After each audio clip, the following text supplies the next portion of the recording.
குழந்தைகளோட ஜாதகம் விசேஷமாக இருந்தால் அந்த 16 வயசு வரைக்கும் அவள் அப்பா அம்மாவுக்கு சப்போர்ட் பண்ணும் அது.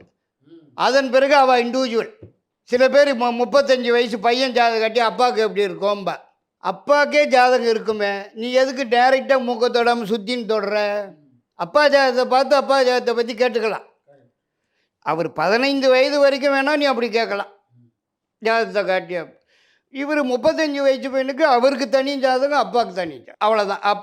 அவனை பற்றி கேளுங்க, அந்த பையனை பற்றி மட்டும் கேளுங்க. நான் சொல்கிறேன், அப்பாவுக்கு தனியாக தான் தனி ஜாதகம் இருக்குது, அதை பார்த்து தான் அவரை பற்றி சொல்ல முடியும்.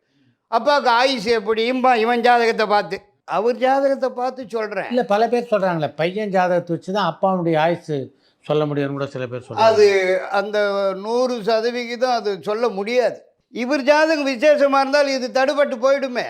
தகப்பனார் ஜாதகம் ஆயுள்காரகன் கெட்டியாக இருந்து அதுக்கு என்ன தசாபுக்தி வரல, அவருக்கு கண்ட நேரம் வரலன்னு சொன்னால் இது அடிபட்டு போயிடும்.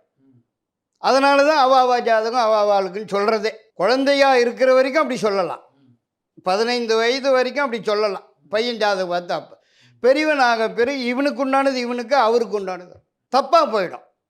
அதுக்காக சொல்கிறோம், காசுக்காக சொல்கிறதில்ல. அவர் ஜாதகம் மட்டும் தனியாக காசு வரும், அதுக்காக சொல்லப்படுறது அல்ல விஷயம். நீ உனக்கு விஷயம் கரெக்டாக வேணும்னா இப்படி தான் பண்ணணும், இது சொன்னால் பொய்யா போயிடும், தப்பாக போயிடும். அப்படி எனக்கு அவசியம் இல்லை, தப்பாக சொல்லி காசு வாங்கணுங்கிற அவசியம் கடவுள் எனக்கு கொடுக்கல.